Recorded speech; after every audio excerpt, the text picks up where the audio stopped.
remarkable animals.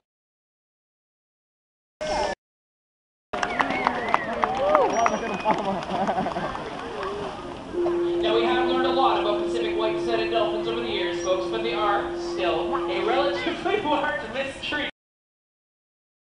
Vancouver Aquarium, with the help of Hannah and Helen, we are working very hard to uncover those mysteries and learn about these amazing animals. Now, it's important to note that working with Pacific white-sided dolphins is a rare occurrence, as they are uncommon in facilities like this. They can be identified by the stunning gray and white coloration patterns along their sides.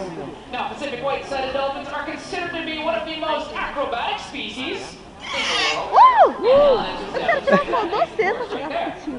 As the name would suggest, Pacific. They are found in the North Pacific Ocean. They have been spotted from northern Mexico all the way up to Alaska and all the way from the Pacific onto the coast of Japan. Now, I am curious to know if anyone in our audience has seen this species of dolphin in the ocean before. Yes. Yes. No? Yes. You may have seen them off the BC ferry, maybe in the Strait of Georgia, showcasing some aerials and acrobatics there. But these animals are facing many dangers in the open ocean, and Hannah and Helen, unfortunately, do have first. So I'm going to hand it off to Charlotte, as somebody who works so closely with these animals. Survival. Thank you, David. Both of our dolphins are what we refer to as rescued and rehabilitated animals. They were both found entangled in fishing nets off the coast of Japan and brought to a rehabilitation facility where they were deemed not in the least. We've been able to provide them with a permanent home here. Working with me today is Hannah. And we've been able to build and maintain a very trusting relationship with her in order to provide her with the best possible care through training and regular checkups. Everything that we learned through Hannah's healthcare is used to help researchers and veterinarians to gain a better understanding of these mysterious dolphins. In fact, every day that we spend with them reveals more information about their species, which, believe it or not, are just different as you and I. But most of all, Helen and Hannah remind us every day that nets can pose a very serious threat. In order to do that, we do need to first review what we know about this particular species. Eu quero ver a tia mergulhar. They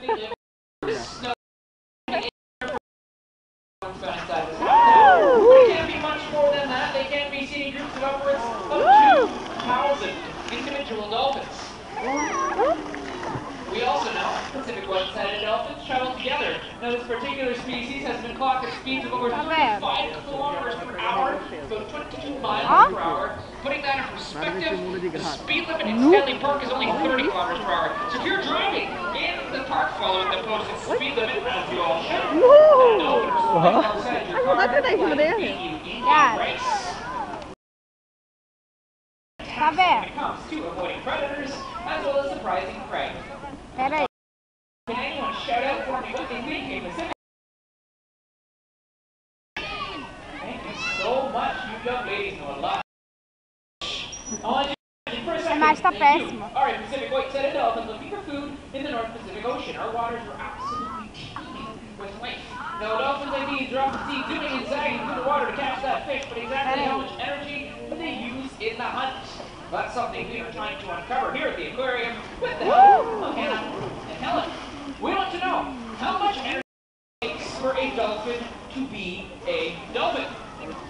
Because usually, when you think of dolphins, you think of the high energy aerials and acrobatics that the girls are just demonstrating right there. But how do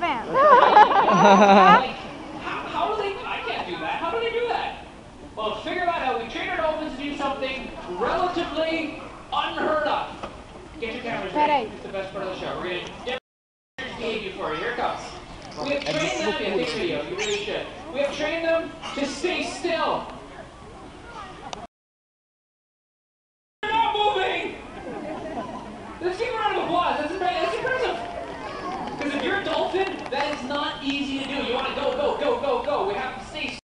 8, sometimes 9 at a time underneath metabolic chambers, which are basically these great big devices devices that float on top of water and allows us to calculate their oxygen levels. Now, once we know that, it allows us to calculate what we call a metabolic how much time it takes for these animals to take their food that they're eating and convert it into energy. Eventually, our hope is to be able to tell you how much energy we can jump around like this. Then once we know that, we can predict how much food they would need, and in turn, predict how fishing practices are going to impact the population of dolphins up the coast of BC.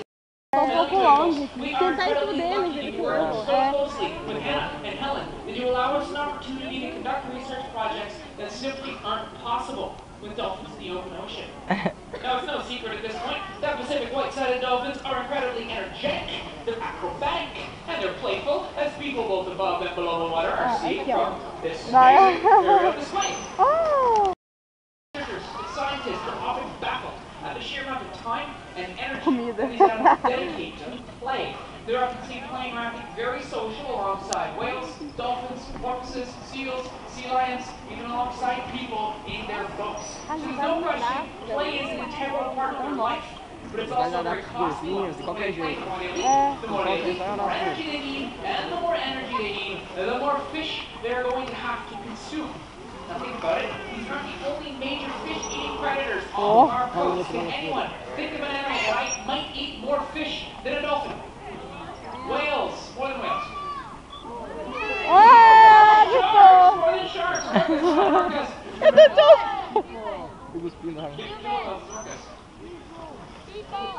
People, you're surrounded by them.